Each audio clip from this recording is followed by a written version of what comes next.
চুমকি,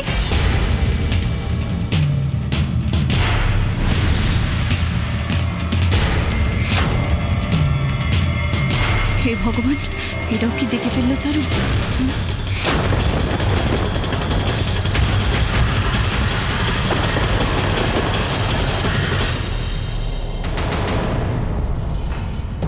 চুমকি, তুই এখানে কি করছিস? না, আমি আমি আমি এখানে এসেছি ওষুধ ওষুধ হ্যাঁ, আমি ওষুধ নিতে এসেছিলাম। ওষুধ? কারো শরীর খারাপ নাকি? হ্যাঁ রে, পিসিমণির কে জানে কি উল্টো পাল্টা খেয়ে নিয়েছে, খুব পেটটা খারাপ হয়েছে রে। এই মা, কিভাবে হলো এসব? আরে কে জানে, আমারও তো দেখে খুব খারাপ লাগছে। আমার ঘরে তো আমি কোনো ওষুধ পেলাম না, তাই জন্য তো তোর ঘরে খুঁজতে এসেছি। বুঝতে পেরেছি, তুই দাঁড়া, আমি দেখছি কি ওষুধ আছে। যা যা।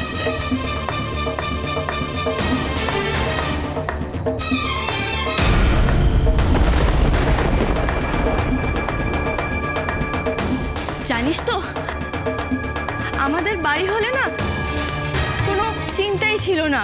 বাবার কাছে তো সব রোগের ওষুধ থাকে, আর বাবা হচ্ছে ব্যর্থ। বাবা শুধু অসুখের চিকিৎসা করে না, গোড়া থেকে নির্মূল করে। তুই দাঁড়া বোন, আমি আরেকবার খুঁজে দেখি। হ্যাঁ হ্যাঁ হ্যাঁ হ্যাঁ, তুই ওইসব নিয়েই ভুলে থাক চারু। এদিকে যে তোর সাধের শাড়ির কি দশা হলো তা তো তুই টেরও পেলি না। আবার তুই নাকি বুদ্ধিমান।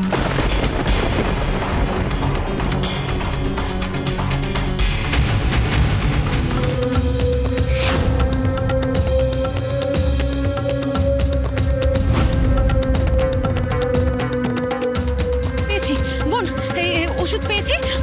এই যে চট করে পিসিমণিকে দিয়ে আসি। আয়, তুই আমায় দে, আমি দিয়ে আসছি পিসিমণিকে। কেমন?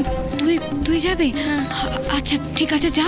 আর পিসিমণিকে ওষুধ দিয়ে চট করে নিচে আয়। হ্যাঁ হ্যাঁ, মা ডেকেছেন, বোধহয় কিছু বলবেন। আচ্ছা আচ্ছা, আমি এই ওষুধটা দিয়ে চট করে চলে আসছি। হ্যাঁ হ্যাঁ।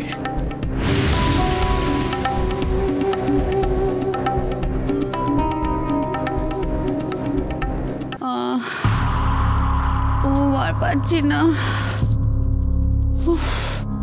সত্যি আমার কপালটাই খারাপ।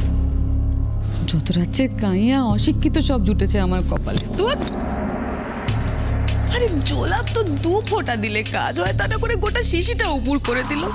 এতে জীবনে কি ও মা গো। আমি জানি কোন দিন এসে আমায় বলবে, পিসিমণি আমি না মাছি মারতে তলোয়ার চালিয়ে এসেছি, আর আমার সেগুলো হাসি মুখে শুনতে হবে, সব অত্যাচার সহ্য করতে হবে। আমি আর পারছি না মা, কি ব্যথা। পিসিমণি,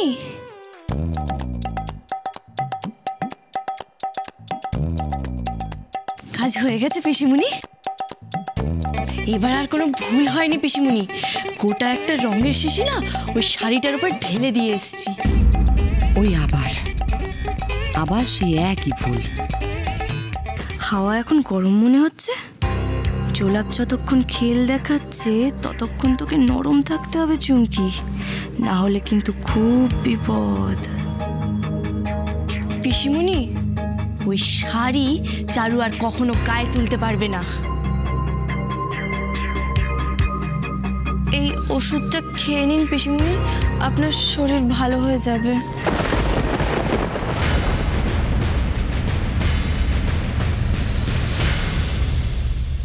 আমি বুঝতে পারছি পিসিমণি যে আমি অনেক বড় ভুল করেছি, আর সেটার জন্য তো আপনি আমাকে মারলেনও। চাইলে আরও মেরে নিন, কিন্তু এইভাবে রাগ করে থাকবেন না। হচ্ছে হচ্ছে চুমকি, কাজ হচ্ছে। পিসিমণি, আমার তো এই বাড়িতে আপনি ছাড়া কেউ নেই পিসিমণি। আপনার হাত যদি আমার মাথা থেকে সরে যায় তাহলে আমি ওই চারুটাকে এই বাড়ি থেকে কিভাবে তাড়াবো? পিসিমণি বিশ্বাস করুন, আমার এই কথাগুলোতে না এক ফোঁটাও খাদ নেই। আপনি তো এই বাড়িতে, আপনি আমার সব, আর আমি তো আপনার ভরসায় আছি। আপনি যদি আমাকে এইভাবে দূরে ঠেলে দেন তাহলে আমি বন্ধ করো সব নাটক।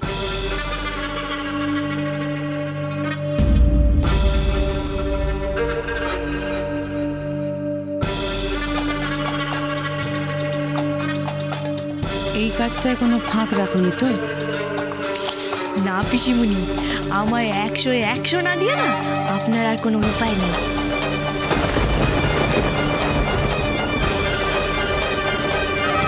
অংশু, আজকে সন্ধ্যাটা সত্যি খুব ভালো কাটলো।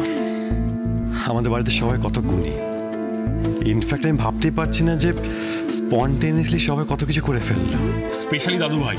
আর বাবা যে এই বয়সে এইভাবে নেচে ফেলবে সেটা তো আমি সত্যি ভাবতেই পারিনি। সত্যি তাই, আমরা তো সেইভাবে কেউ কিছু করতেই পারিনি।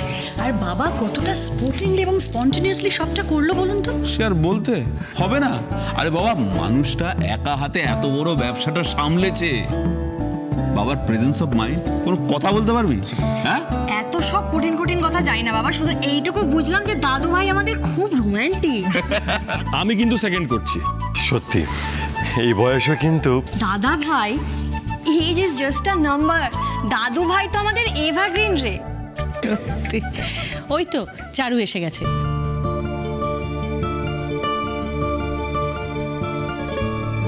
তবে মানতেই হবে আমাদের আজকে শো স্টপার কিন্তু বড় বৌদি। সে আর বলতে, যাকে বলে মধুরেণ সমাপয়। যেমন গান ঠিক তেমন গায়কী। চারু, চুমকি কোথায়? দেখছি না ওকে। মা, আমি বোনকে বলে এসেছি, ও আসছে এক্ষুনি। তবে তোমরা কিন্তু আজকে সব থেকে একটা বড় ব্যাপার সবাই মিস করে যাচ্ছ। কি ব্যাপার? কি ব্যাপার? আমাদের আজকে শোয়ের স্টার কিন্তু মৌলি। আমি কিন্তু কাকিমুনি, আমি তো কিছুই করিনি। আর কি করতে পারিস তুই? এত সুন্দর একটা শো অর্গানাইজ করলি, এত সুন্দর করে সবটা এক্সিকিউট করলি, আর অ্যাঙ্কারিংটা তো জাস্ট ফাটাফাটি হয়েছে মৌলি, খুব সুন্দর। Thank you. ইংরেজিতে শুরু করেছে ঠিকই, কিন্তু দাদা ভাই তুই আবার। আমি কিন্তু মৌলির দলে। ও অ্যাঙ্কারিংটা পুরো প্রফেশনালদের মতো করেছে। হ্যাঁ, এটা ঠিক যে প্রত্যেকবার আর্য পুরো ব্যাপারটা খুব সুন্দর করে প্রেজেন্ট করে। তবে এইবারে মৌলিও কিন্তু খুব সুন্দর করেছে, ওর মতো করেও যতটা পেরেছে চেষ্টা করেছে, খুব ভালো হয়েছে। কাকিমণি, এই জন্যই তো দায়িত্ব দিতে হয়।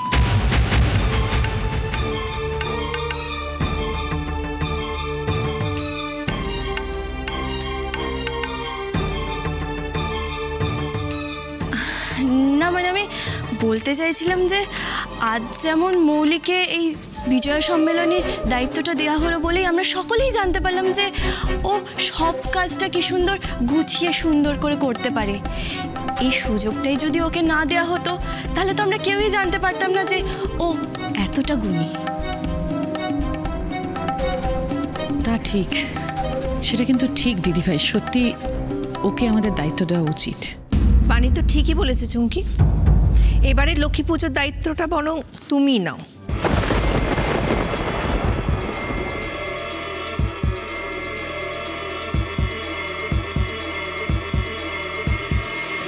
আমি? হ্যাঁ, তুমি তো ঠিকই বলেছ। সুযোগ সবাইকে দেওয়া উচিত, দায়িত্ব সবাইকে দেওয়া উচিত। যদি সেটা না দেয়া হয় তাহলে কেউ বুঝবে কি করে কে কোনটা পারে আর কে কোনটা পারে না, তাই না?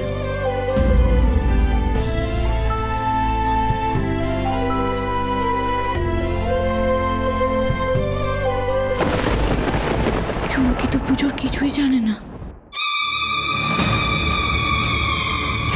ঠিক এইভাবে তোর একটা একটা অধিকার আমি কেড়ে নেব চারু।